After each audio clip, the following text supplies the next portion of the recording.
It is an expensive problem that has plagued local farmers for years, and now feral hogs are causing destruction a little closer to the city. Paige Halsey with our sister station in St. Louis traveled to Washington County, Missouri. New here at 10, she shows us how experts are working to stop this problem in its tracks.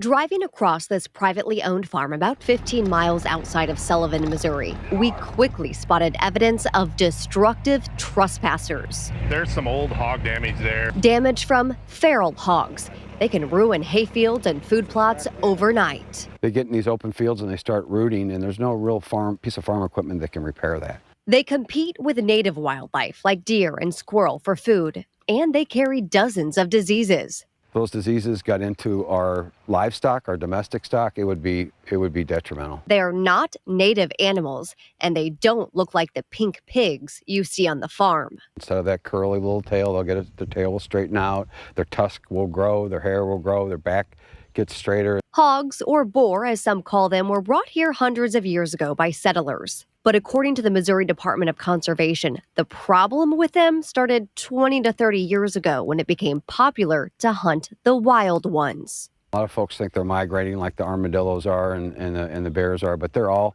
associated with release or escapes. Sometimes from farms or businesses that sell guided hog hunting trips. They reproduce fast. Females can have 3 litters a year starting at 6 months. Research has shown that you have to kill 80 to 90% of the hogs on the landscape just to maintain the population. It is legal to kill the hogs on private property, but recently, at the end of 2019, it became illegal to hunt them on public property in the Mark Twain National Forest. It was a controversial decision. And we get the question a lot, and complaints as well, as why can't we hunt them? It makes sense. If we hunt them, we'll help you get rid of them. Well, what happens is that, a lot of the hunters go after the trophy, so they're going after the big boar and they're letting the mom and the squeakers go by. Plus, shooting 1 or 2 can then cause the rest to scatter and travel even farther.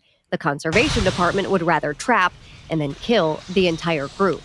James Hall is a conservation agent for Washington County and happens to be the caretaker of this private farm. They're the hardest animal I've ever tried to go after. As soon as you get them figured out, as soon as you think you know where they're at, they disappear. He says they've trapped about 100 hogs near this farm in the last 2 years. He showed us how it works. This is what we call a drop trap. Most feral hogs won't even notice when they step into this elevated trap because they're so focused on finding food on the ground, and they don't have any natural predators from the air. So they've baited this trap with corn, and they're hoping one hog ends up back here to knock this trigger and set the trap.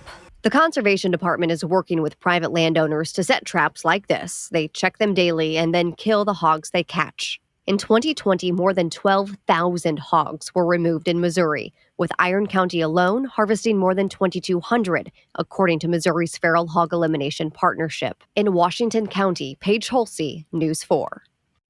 Now the Missouri Department of Conservation wants your help. If you spot a feral hog, do not shoot it. Instead, report it to the regional office in Lee Summit.